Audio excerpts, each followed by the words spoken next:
శ్రీమాత్రే నమ. జయ గురు దత్తాత్రేయ నమ. ఈ వీడియోలో మనం మే 25వ తారీఖు నుంచి 31 మధ్యలో జరగబోయే వార ఫలాలు పరిశీలిద్దాం. మరి వృషభ రాశి వారికి ఈ వార ప్రారంభంలో 3 గ్రహాలు లాభస్థానంగా రావడం జరిగింది. అందులో ముఖ్యంగా శుక్రుడు, చంద్రుడు ఈ 2 గ్రహాలు కూడా స్త్రీ గ్రహాలు, అలాగే ధనాన్నిచ్చే గ్రహాలు అవ్వడం వల్ల ఈ వార ప్రారంభంలో జాతకుడికి స్త్రీల ద్వారా ధనాదాయం లభించే అవకాశం ఉంది. అంటే స్త్రీలంటే ముఖ్యంగా చంద్రుడు కాబట్టి మీ యొక్క మాతృ సమానురాలైనటువంటి మీ అమ్మగారి దగ్గర అవ్వచ్చు, సంబంధించినటువంటి పెద్దవారి ద్వారా మీకు ఏదైనా విధంగా ఆర్థిక సహకారం కానీ మాట సహకారం కానీ లభించే అవకాశం ఉంది. లేదా మీ అభివృద్ధికి మంచి సలహాలు సూచనలు కూడా ఇచ్చే అవకాశాలు ఉన్నాయి. అలాగే శుక్రుడు స్వభావసిద్ధంగా రాశ్యాధిపతి అవడం వల్ల మీ యొక్క స్వయం కృషితో ధన సంపాదనకు అనుకూలంగా ఉంటుంది. అలాగే మీ భార్య ద్వారా కానీ మీ కుమార్తె ద్వారా కానీ అంటే వారికి ఆదాయం పెరగడం వల్ల, వారికి ఏదైనా శుభం జరగడం వల్ల వారి ద్వారా మీరు కొన్ని శుభవార్తలు వినే అవకాశం ఉంది. ఆర్థిక పరంగా ప్రతిదానికి కూడా మనం ఏదైనా సంతోషకరమైన వార్త అది కూడా మనకి ఆర్థిక పరంగానే భావించాలి తప్ప ప్రతిదీ ధనంతో మనం లెక్క పెట్టకూడదు. బట్ ఏదైనా కుటుంబ సభ్యుల సహకారంతో ఆర్థిక పరమైనటువంటి లాభం ఈ వారం ఈ రాశి వారికి ఉంది. ముఖ్యంగా ఈ రాశిలో ఉన్నటువంటి స్త్రీలకి మీ యొక్క ఉద్యోగ ప్రయత్నాలు నెరవేరే అవకాశం ఉంది. అలాగే కొంతకాలంగా వివాహ సంబంధించిన విషయాల్లో ఎదురవుతున్నటువంటి కొన్ని సమస్యలు కానీ కొన్ని సందిగ్ధత కానీ తొలగి చాలా వరకు వివాహ విషయంలో కొలిక్కి రావడం, అలాగే భార్యాభర్తల మధ్య ఉన్నటువంటి అండర్స్టాండింగ్ లోపాలు చాలా వరకు మరి సంపూర్ణంగా సాల్వ్ అవ్వడం కూడా జరుగుతూ ఉంటుంది. బట్ ఏదైనా ఈ వార ప్రారంభంలో కుటుంబంలో స్త్రీల మధ్య విరోధం మీకు కొంత ఇబ్బంది కూడా కలిగించే అవకాశం ఉన్నది. ఓవరాల్గా లాభస్థానం బాగుంది. రాశి అందే ఏర్పడినటువంటి బుధాదిత్య యోగం, అలాగే ఇది కేంద్ర కోణాధిపతులు ఈ రాశిలో ఏర్పడడం వల్ల ఒక రాజయోగం, ఒక లక్ష్మీ యోగం కూడా మీకు ఈ వారం ఏర్పడింది. అది వ్యాపార వర్గంలో ఉన్న వాళ్ళకి ఆర్థిక పరంగా అనుకూలంగా ఉంటుంది. ఉద్యోగ వర్గంలో ఉన్నవారికి వారి యొక్క హోదా పెరుగుతుంది. ఇది విద్యార్థులకి చాలా అనుకూలంగా సంతృప్తికరంగా ఉండే అవకాశం. మీలో ఉన్నటువంటి టాలెంట్కి తగిన గుర్తింపు లభిస్తుంది. అలాగే ముఖ్యంగా మీరు ఏదైతే కాలేజీలో కొత్తగా అడ్మిషన్స్ కోరుకుంటున్నారో అందులో మీకు సునాయాసంగా ఒక మంచి డీసెంట్ కాలేజీలో సీటు కూడా దొరికే అవకాశం ఉంది. దానికి తగినటువంటి ఆర్థిక పరమైన ఇబ్బందులు లేకుండా మీకు అడ్మిషన్ కానీ దానికి సంబంధించిన ఫీజులు కానీ అప్ టు డేట్గా మీరు పే చేయడం జరుగుతూ ఉంటుంది. ఇక మరి ధనస్థానంలో గురువు, ఇది ఈరోజే కాదు, మీకు ఇంచుమించుగా మనకి ఈ నెల 15వ తారీఖు నుంచి ధనస్థానంలో గురువు చాలా వరకు మీ కుటుంబ సమస్యల పరిష్కారానికి కారణమవుతుంది.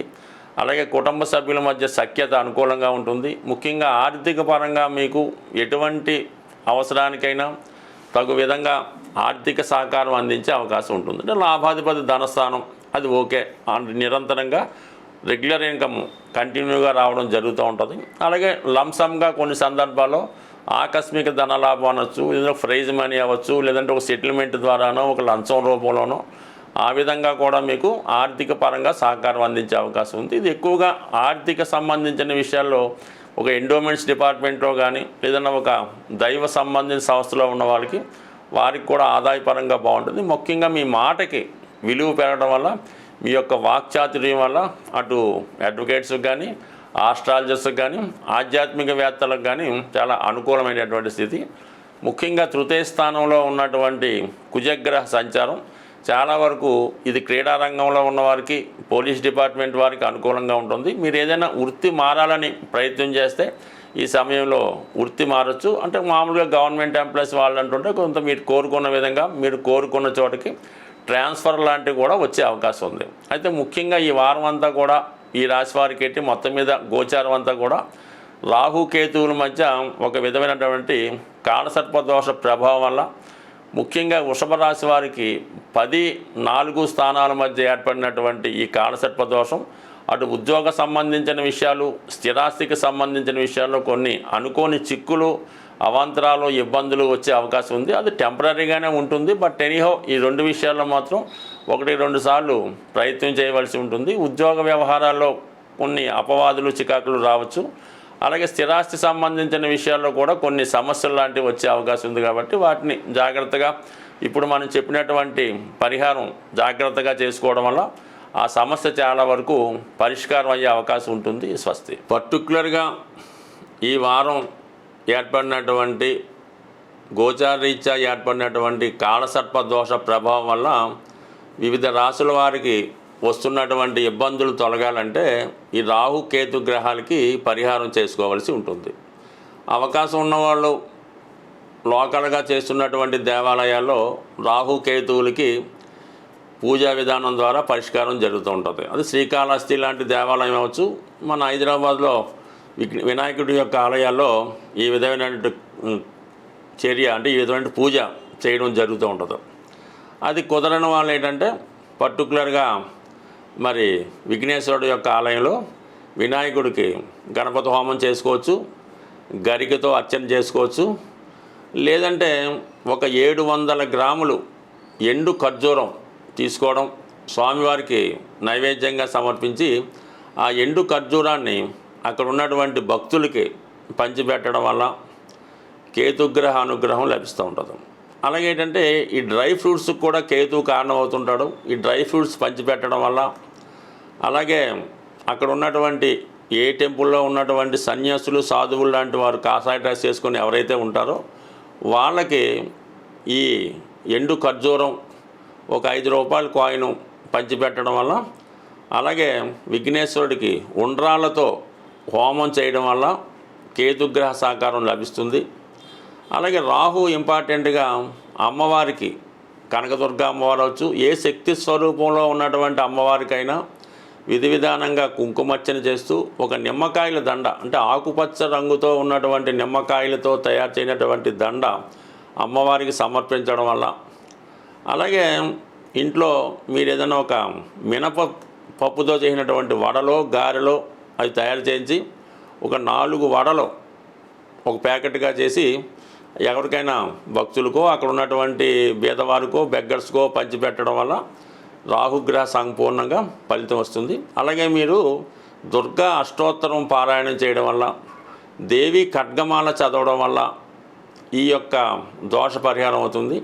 అలాగే ఈ రాహు కేతువులు మీకు అనుకూలంగా మారాలంటే ఏదైనా ఒక మంగళవారం, అంటే వారంతో నిమిత్తం అయితే లేదు, ఏదైనా అమ్మవారి టెంపుల్లో గుమ్మడికాయ, తిని గుమ్మడికాయ అంటారు, తీపి గుమ్మడికాయ అంటారు, ఆ గుమ్మడికాయ సమర్పించడం వల్ల మీకు ఈ రాహుగ్రహ అనుగ్రహం లభిస్తూ ఉంటుంది.